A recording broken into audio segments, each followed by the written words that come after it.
Hello friends, स्वागत है आपका आज की इंटरेस्टिंग रिएक्शन वीडियो में।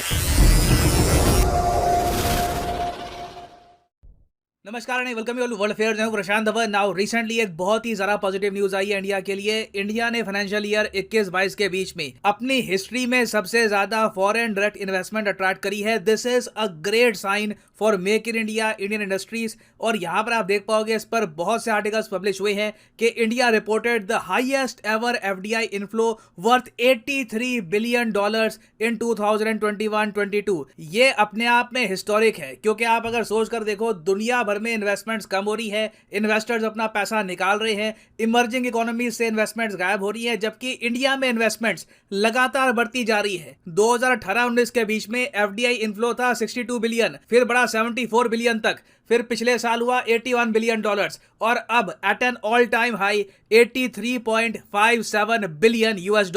और पिछले 20 साल में आप अगर देखोगे तो भारत में जो टोटल एफडीआई इनफ्लो है ये 20 गुना ज्यादा बढ़ चुका है। It is absolutely insane. और यहाँ पे मुझे पता है आप एक क्वेश्चन पूछेंगे, अगर ये सब हो रहा है तो इंडिया की स्टॉक मार्केट रिसेंटली क्यों गिरी थी? अगर एफडीआई इंडिया में आ रही है तो स्टॉक मार्केट उठनी चाहिए। तो ये एफडीआई बेसिकली जा कहाँ पे रही है, ये पैसा जा कहाँ पे रहा है? तो बहुत ही जरा सरल शब्दों में मैं आपको बताऊंगा कि एफडीआई होता क्या है, ये एफडीआई इनफ्लो हुआ इसका मतलब क्या है, why is it good for India, everything will become.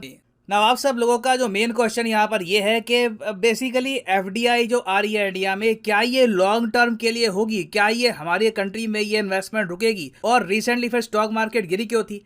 देखो यहाँ पे आपको ये समझना होगा, फॉरेन डायरेक्ट इन्वेस्टमेंट ज्यादातर लॉन्ग टर्म के लिए होती है। फॉरेन डायरेक्ट इन्वेस्टमेंट ऐसा नहीं है कि बस आज आई अगले महीने निकल गई। हालांकि कुछ रेयर केसेस में हो सकता है ऐसा, बट यूजुअली आप अगर देखोगे तो जो एफडीआई है यहाँ पर विदेश के निवेशक भारत की इकोनॉमी पर भरोसा दिखाकर अपना पैसा निवेश करते हैं भारत में। इनको उम्मीद ये होती है कि ये पैसा अगर हम भारत की कंपनियों में निवेश करेंगे तो आज नहीं तो कल हमको मुनाफा इसका होगा, हमारा पैसा बढ़ेगा। तो एफडीआई दो टाइप की होती है।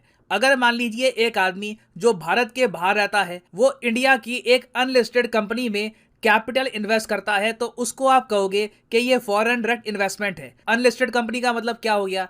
अब रिसेंटली आपको पता होगा सीरम इंस्टीट्यूट ऑफ इंडिया बहुत न्यूज में था, बहुत सारी वैक्सीन बनाई इस कंपनी ने, मगर क्या आप सीरम इंस्टीट्यूट ऑफ इंडिया के शेयर्स परचेज कर सकते हैं? नहीं परचेज कर सकते, जिस तरीके से आप रिलायंस या फिर टाटा के शेयर्स परचेज कर सकते हैं। तो एक तो ये क्राइटेरिया है। उसके अलावा अगर मान लीजिए कोई लिस्टेड कंपनी है, जैसे कि टाटा मोटर्स हो गया, आईटीसी है, टीसीएस, इन्फोसिस, ये सब स्टॉक मार्केट में जो लिस्टेड कंपनी है, तो यहाँ पे अगर 10% का स्टेक परचेज किया जाता है, जो अपने आप में बहुत ज्यादा बड़ा स्टेक है, तो उसको हम एफडीआई मानेंगे। अगर 10% से कम का स्टेक यहाँ पर परचेज किया जा रहा है तो उसको हम मानते हैं फॉरेन पोर्टफोलियो इन्वेस्टमेंट। आप जो काफी बार सुनते हैं कि स्टॉक मार्केट जी अब गिरना स्टार्ट हो गया है क्योंकि विदेशी निवेशक भाग रहे हैं, तो ये देखो टेम्परेरी निवेशक होते हैं, ये कुछ महीनों के लिए शेयर्स परचेज करते हैं, जब इनका मुनाफा बन जाता है तब ये चले भी जाते हैं। तो ये तो हो गए फॉरेन पोर्टफोलियो इन्वेस्टर्स, इनकी जो इन्वेस्टमेंट है बताई जाती है काफी टेम्परेरी होती है। एफडीआई भारत के लिए बहुत ही इंपॉर्टेंट है, क्योंकि अभी के लिए जो हमारी कंपनियां हैं जो ग्रो कर रही हैं, इनको अगर इन द फ्यूचर एक्सपैंड करना है और लोगों को रोजगार देना है तो उसके लिए इनको विदेशी निवेश चाहिए होगा। अब इंडिया में जो एफडीआई इनफ्लो है ये बड़ा है, ये अपने आप में मैं कहूंगा बहुत ही पॉजिटिव न्यूज इसलिए है क्योंकि दुनिया भर में इन्वेस्टर्स अपना पैसा निकाल रहे हैं। दुनिया में एक डर का माहौल बना हुआ है, पता नहीं ये यूक्रेन की वॉर कहाँ जाएगी, कब थमेगी, रशिया क्या करेगा in the future, no one knows. तो ऐसे समय इंडिया में, स्पेशली इंडिया का जो मैन्युफैक्चरिंग सेक्टर है, वहां पर एफडीआई के इन्फ्लोज 76% बढ़ जाएं तो ये एक बहुत ही ज्यादा अच्छा संकेत है। इसका मतलब ये है कि दुनिया के जो बड़े पूंजीपति हैं, जो इन्वेस्टर्स हैं, जिनको अपना पैसा ग्रो करना है, वो इंडिया पे मान के चल रहे हैं, इंडिया पे दाव खेल रहे हैं कि हाँ ये देश ग्रो करेगा इन द नियर फ्यूचर, हमको इंडिया पे भरोसा है। और यहाँ पर आप देख पाओगे प्रेस इंफॉर्मेशन ब्यूरो ने अपनी नोटिफिकेशन में ये बात मेंशन भी करी है कि इंडिया का जो मैन्युफैक्चरिंग सेक्टर है इसने 2020-21 में अगर टोटल इन्वेस्टमेंट अट्रैक्ट करी थी $12 बिलियन के आसपास, तो पिछले फाइनेंशियल ईयर में यहां पर निवेश आया है $21.34 बिलियन का। और ज्यादातर जो ये मैन्युफैक्चरिंग सेक्टर है ये इलेक्ट्रॉनिक सेगमेंट का है। तो मतलब कि विदेशी निवेशक ये मान के चल रहे हैं कि भारत बड़े स्केल पर इन द फ्यूचर इलेक्ट्रॉनिक आइटम्स को मैन्युफैक्चर करेगा, इनको एक्सपोर्ट करेगा और हमारी कंपनीज इससे बेनिफिट करेंगी और इन निवेशकों को भी इसका फायदा मिलेगा। नाउ अगला सवाल यहाँ पे आप ये पूछेंगे कि ये विदेशी निवेश किस देश से आ रहा है। तो यहां पर बताया गया है कि सिंगापुर से 27% ये विदेशी निवेश आया है। फिर सेकंड नंबर पे है अमेरिका। यूएसए में बहुत सारे इन्वेस्टर्स हैं, ये इन्वेस्ट कर रहे हैं इंडिया में। मॉरिशस, इंडिया के बीच में बहुत सारे टैक्स को लेकर एग्रीमेंट है, तो काफ़ी बार इंडिया में जो इन्वेस्टमेंट होती है ये मॉरिशस के रूट से आती है। तो 16% जो इन्वेस्टमेंट है यहाँ पर ये आई है फ्रॉम मॉरिशस। और ओवरऑल अगर हम देखें तो भारत का वो कौन सा सेक्टर है जिसमें सबसे ज़्यादा निवेश आया है। मैन्युफैक्चरिंग सेक्टर में बिल्कुल निवेश का जो ओवरऑल जंप है ये तो देखा गया, मगर सबसे ज़्यादा निवेश यहाँ पर किया गया है कंप्यूटर, सॉफ्टवेयर और हार्डवेयर के सेक्टर में। मतलब कि भारत का जो प्राइमरली आईटी सेक्टर है ये टॉप रिसिपिएंट है ऑफ एफडीआई इक्विटी। और जैसे ही हम बात करते हैं कंप्यूटर, सॉफ्टवेयर, हार्डवेयर की, तो आप समझ सकते हैं कि जो ये पैसा आया है इंडिया में इस सेक्टर के अंडर, ये कहाँ गया होगा। ऑब्वियसली कर्नाटका में जाएगा, क्योंकि कर्नाटका में आपको मिलेगा बैंगलोर, इंडिया की सिलिकॉन वैली। तो 53% इन्वेस्टमेंट, आधे से अधिक इन्वेस्टमेंट तो कंप्यूटर, सॉफ्टवेयर, हार्डवेयर के सेक्टर को लेकर सीधा गई है कर्नाटका के पास।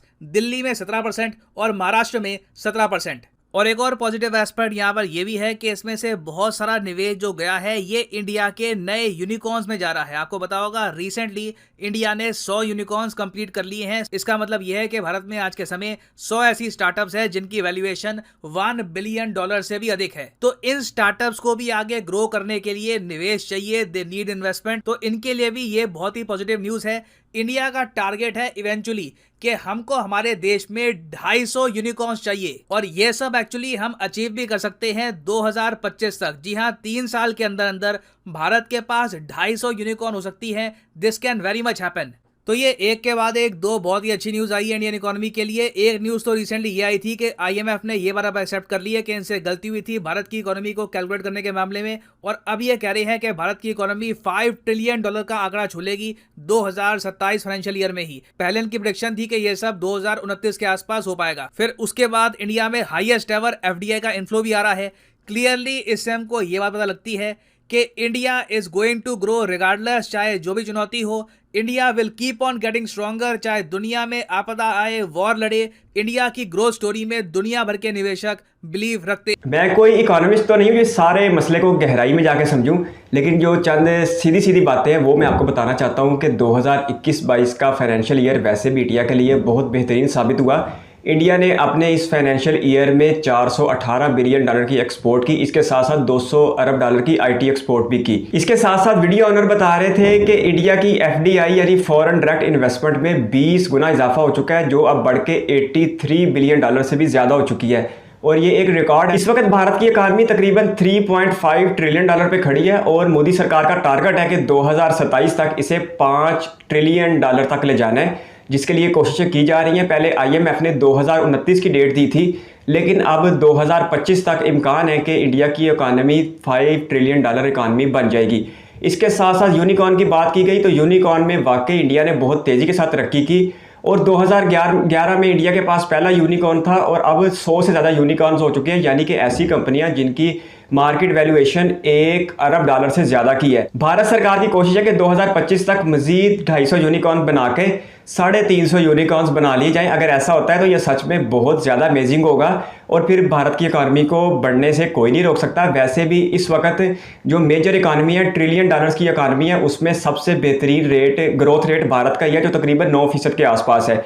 इस सारे सिनेरियो में हमें जो एक बात कॉमन मिलती है वो इंडिया की फॉरेन पॉलिसी है, क्योंकि किसी भी मुल्क की आज़ाद खारजा पॉलिसी, जिसे फ्री फॉरेन पॉलिसी कहते हैं, उसके बगैर किसी भी मुल्क की मईशत बिल्कुल भी मुस्तकम नहीं हो सकती, और ना ही उसमें इतने बड़े पैमाने पर इन्वेस्टमेंट आ सकती है। इसकी एक मिसाल मैं आपको देता हूं कि रूस यूक्रेन जंग के दौरान हमने देखा है कि भारत ने रूस से सस्ते तेल की खरीदारी जारी रखी है। हालांकि अमेरिका उस वक्त से कह रहा है कि भारत रूस से तेल की दरामद फौरी तौर पर बंद करे, लेकिन भारत किसी तौर भी अमेरिकी दबाव में नहीं आ रहा।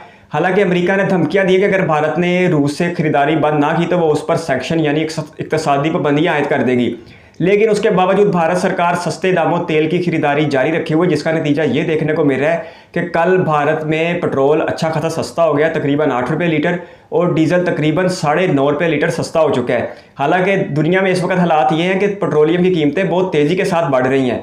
पाकिस्तान में भी इसे बड़ी मुश्किल के साथ एक जगह पर मुस्तकम रखा जा रहा है, लेकिन उसके लिए मईशत को अच्छी खासे बोझ उठाना पड़ रहा है। 24 मई बड़ा यादगार दिन होगा क्योंकि क्वाड के सरबराहान की मीटिंग है टोक्यो जापान में, और मोदी जी जो बाइडेन से मिलेंगे यूक्रेन जंग के बाद पहली बार, यानी कि फेस टू फेस पहली बार मिलेंगे। इससे पहले जो 2+2 मिनिस्ट्रियल मीटिंग हुई थी उसमें वर्चुअल शिरकत की थी मोदी जी ने।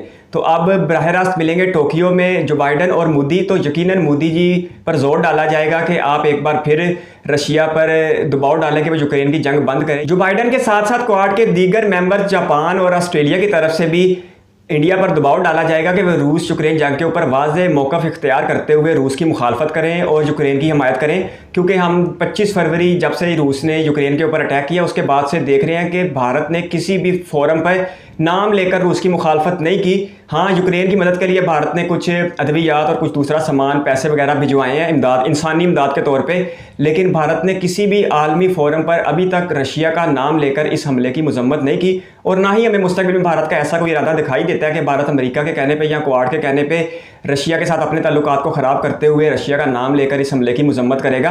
क्योंकि भारत का रशिया के साथ बहुत मामला गहरे होते जा रहे हैं, और खुसूसन इस जंग के बाद से तो भारत और रशिया एक दूसरे के बहुत करीब आ गए हैं। इससे पहले भी भारत अपनी ज़रूरियात का आधे से ज़्यादा जो दफाई सामान है वो रूस से ही ख़रीदता है। इसलिए भारत किसी तौर पर भी अमेरिका या क्वाड के दीगर ममालिक के दबाव में आकर रूस से पीछे नहीं हटेगा, और वैसे भी हटना चाहिए भी नहीं, क्योंकि अफ़गानिस्तान से जब का अमेरिका गया है उसके बाद से मशरक़ के इस खित्ते पे, ईस्ट के इस खित्ते पे अमेरिका का असर रसूख अच्छा खासा कम होना शुरू हो गया है। और अब रूस, चाइना, इंडिया, ईरान, पाकिस्तान, इन ममालिक को अमर्जिंग दुनिया बन के सामने आना है, और ईस्ट का ये खित्ता ही अब दुनिया को आगे हैंडल करने जा रहा है। अमेरिका को अपने यूरोपीय तहादियों के साथ मिलने के बावजूद इस खित्ते पे उसका दबाव अच्छा खासा कम हो जाएगा, और आने वाले वक्तों में शायद ये ख़त्म ही हो जाए। इसके साथ साथ भारत में इकानमी को लेकर एक अच्छी न्यूज़ ये भी है कि ब्रिक्स का जो रीजनल बैंक है उसका एक दफ्तर गिफ्ट सिटी गुजरात में ओपन होने वाला है। ये भी इंडिया की इकानमी के लिए एक अच्छी खबर है। लेकिन सब कुछ अच्छा नहीं है, कुछ ऐसा भी हुआ है जो कि इकानमी के लिए ज़्यादा अच्छा नहीं था बल्कि नुकसानदेह था। मसलन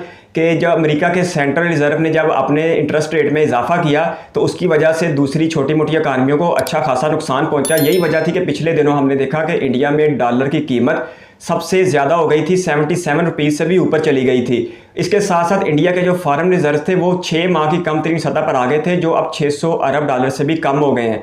तो ये एक दो मामला ख़राब भी हुए थे, लेकिन ज़्यादातर मामला में फाइनेंशियल ईयर 21-22 यानी कि जो फिस्कल ईयर है 2021 और 22 का, ये इंडिया के लिए वाकई बहुत गोल्डन साबित हुआ है। FDI को लेके, अपनी एक्सपोर्ट्स को लेके इंडिया ने सच में नए नए रिकॉर्ड बनाए हैं। और जब 418 बिलियन डॉलर की एक्सपोर्ट जब 400 बिलियन डॉलर तक पहुंची थी तब मोदी जी ने ट्वीट करके पूरी कौम को मुबारक भी दी थी। IT सेक्टर में इंडिया जिस तेज़ी के साथ तरक्की कर रहा है इसका फ़ायदा आने वाले चंद महीनों या चंद सालों में हमें दिखाई देना शुरू हो जाएगा, जिसकी सबसे बड़ी मिसाल वीडियो ऑनर ने भी दी कि ये जो FDI बाहर से आया 83 बिलियन डॉलर का, इसमें 51% जो है सिर्फ कर्नाटका में गया है, क्योंकि कर्नाटका के शहर बेंगलोर को सिलिकॉन वैली भी कहा जाता है इंडिया की, और वो अब IT का हब बनता जा रहा है। इस वीडियो को कीमती समय देने के लिए बहुत सारा धन्यवाद।